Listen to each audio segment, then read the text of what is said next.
At the Warsaw University as a sociologist.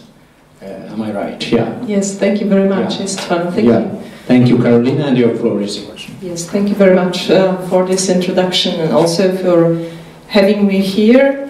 Continuing still on the past subject, Karl Marx was already once evoked in this room, and listening to the former keynote, I thought about another quotation from Marx, namely that history repeats itself always as farce. And the question would be, of course, if the second referendum, the Brexit referendum, would be there, what would it be? But I actually wanted to start with a different quotation, and the quotation goes like this. It was the best of times, it was the worst of times, it was the age of wisdom, it was the age of foolishness. It was the spring of hope, it was the winter of despair. We had everything before us, we had nothing before us. So some of you perhaps have already recognized what this is. This is the very famous beginning of a beautiful book by Charles Dickens called A Tale of Two Cities. The book is about the ancient order and the French Revolution, but it finally could be also a book and a quotation about 1989 and what special year it was, a year full of possibilities and a year of quick decisions, sometimes blind, sometimes too quick, but decisions that were doomed and evaluated by the next generations afterwards. So Istvan was so kind to ask me to speak about the 3 decades after 1989 and about fear and hope, and all of this in 15 minutes. So I will try to at least focus on one subject, which has been my subjects for the past couple of years, namely political emotions. During this conference I have been listening very carefully. We had truly fascinating interventions from scholars and researchers who prepare focus groups and polls, many of them inspired by newest findings in clinical psychology and neurology, everything about emotions. So we've heard a lot about anger, fear, hope, frustration, fury. And I think that there is a lot of truth in the statements that nowadays elections are no longer made by sociological tools, they're basically made with neurobiological tools now. It couldn't be the other way, with new technologies and new media that are being with us. So what I would like to propose is that I will add to this, supplement this with something from my field, being the history of ideas. And I will say what the history of ideas basically has to say about emotions and what can it have to say about the European elections. So probably the most important lesson from the history of ideas about emotions is that what we are dealing with in societies is not that we have one kind of fear or one kind of hope or one kind of nostalgia, but those emotions basically come in all different forms. And each of those can constitute a different political order. So different emotions can constitute a different rationality, if you prefer. Now, after 1989, very similar to after 1945 in Western Europe, it seemed that the direction of the changes might be only one. So it was only liberal democracy. We were only moving in one direction, towards liberal democracy. But we know today that it's not anymore like this. More alternatives emerged. And people do not think anymore like this. This is a surprise to many. But we have to ask, why is this? Why we don't have only one direction? I would argue it is connected with a wider process taking place in European collective memory. And Namely, it has to do with the disappearance of a fundamental passion or emotion which has for decades formed our community of memory and was the basis of the European project. And this fundamental emotion is the fear of the past. Well, of course, fear is an old question concerning European community.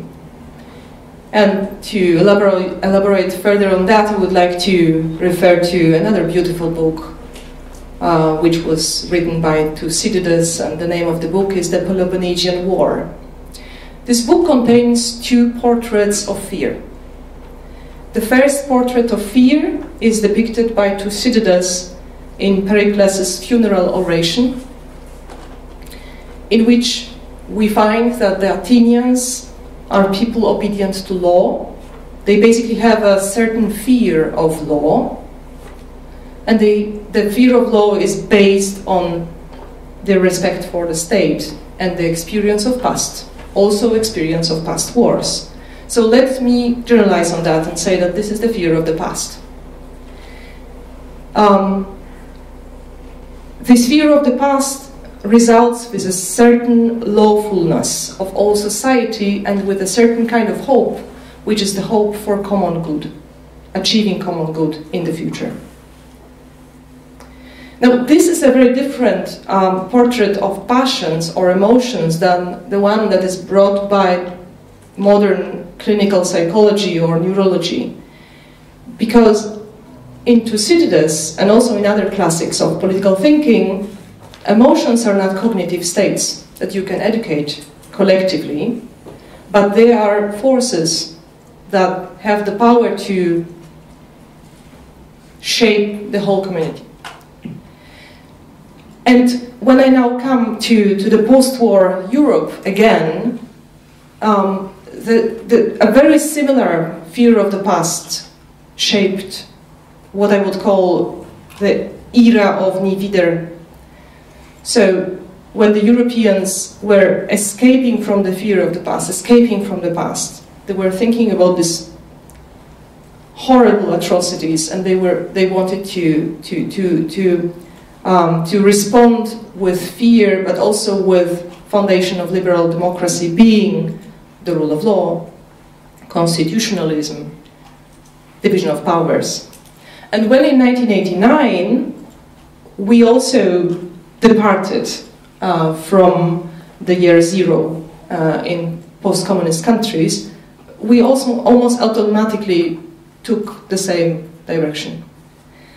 So we supplemented the fear of the Second World War with the fear of communism. Well, but those kinds of fear evaporated. This is a natural phenomenon. It happened with the generation change. But fear is a very powerful emotion, so it left a certain kind of void. And this void is extremely important when we want to understand what actually happened in the European Union, in the European politics in the past few years. When such political groupings are Orban's Fidesz or Jarosław Kaczyński's PiS, or far right and far left in Italy, or the Swedish Democrats, the Alternative für Deutschland, are discussed, very often we very quickly come to a conclusion: those are today's incarnations of fascism, which basically closes thinking and analyzing. And once we call them names, we rarely ask the question why the voters think that those politicians are so convincing.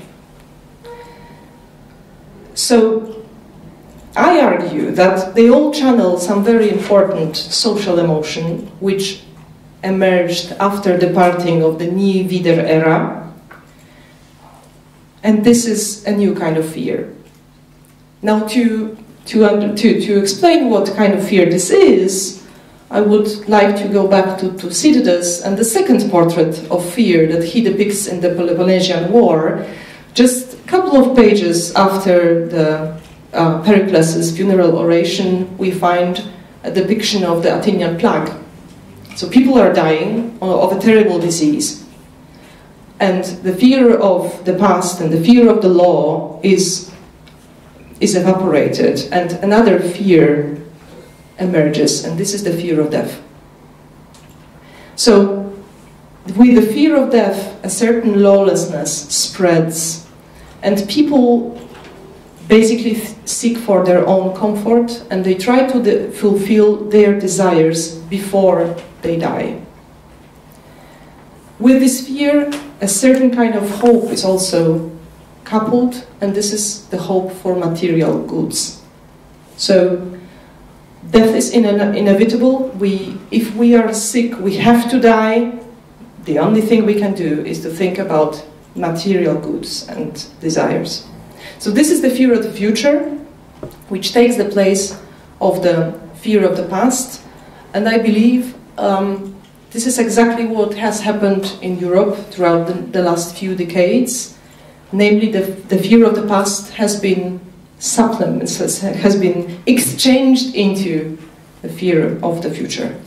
And the fear of the future, of course, has many faces. They have been named today, many of them. So, for example, it is the face of changes in the labor market. It is the face of automatization. It is the face of being at the bottom of the pecking order. And perhaps most of all, it is the face of a Syrian refugee and of an economic migrant. So when my society, Polish society, exactly like the Hungarian society, were accused a couple of years ago of being egoistic because we didn't want to help the refugees, my very strong conviction was that it's not egoism, but it's a very, very strong fear.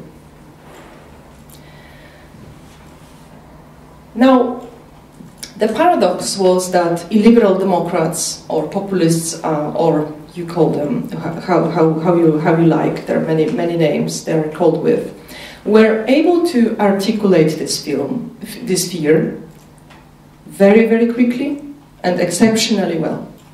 So that's their victories. The victories of the illiberal Democrats come exactly from the skill, the readiness to articulate those fears. And whilst they were doing this, liberal Democrats were convincing everybody that emotions exclude rationality, and that emotions is not something that should be discussed in politics. But in fact, what the classics of political thinking tell us is that rationality does not compete with emotions. Rationality is constituted by emotions. So I started with Dickens, and just after he says those marvelous things about the years just before the French Revolution, he also writes the following sentence: "The period was so much like the present period." And isn't it that we can say exactly the same about our period? That it's very, very similar. That we have everything before us, we have nothing before us. And there are so many possibilities of what we're going to do with this particular time we live in. So one conclusion could be, of course, that liberals should embrace passions. So instead of trying to get rid of the passions, they should embrace them. And even during the first panel today, we had this discussion about Slovakia and about France and about various liberal politicians like Ms. Chaputova or Mr. Macron, who were able already to embrace passions and to use them for political victory. So you might say that it's important to remember that liberals should be as skillful in evoking emotions and engaging emotions as the populists. But if you look into the political philosophy, you will see that the classics of political thinking will tell us something more. That it's actually not enough to evoke and engage passions, because there are better and worse emotions. So it's not that fear is bad and it always leads to Brexit, Kaczynski in Poland or Orban in Hungary. There are different kinds of fear. And it's not that hope is also always good, because there is hope which is a hope for common good, and there is hope which is a hope for material and only material goods. So it's not only about winning. And when I'm saying this, I'm saying that very much as a Polish person. I think that Poland is doing quite well, actually, because I'm observing very closely the political opposition, and I can see that they have already joined forces and they are working like crazy to prepare themselves for the elections. But at the same time, I think they are on the verge of forgetting that winning the elections is not about fighting with populists, but it's actually about creating the future we're going to live in.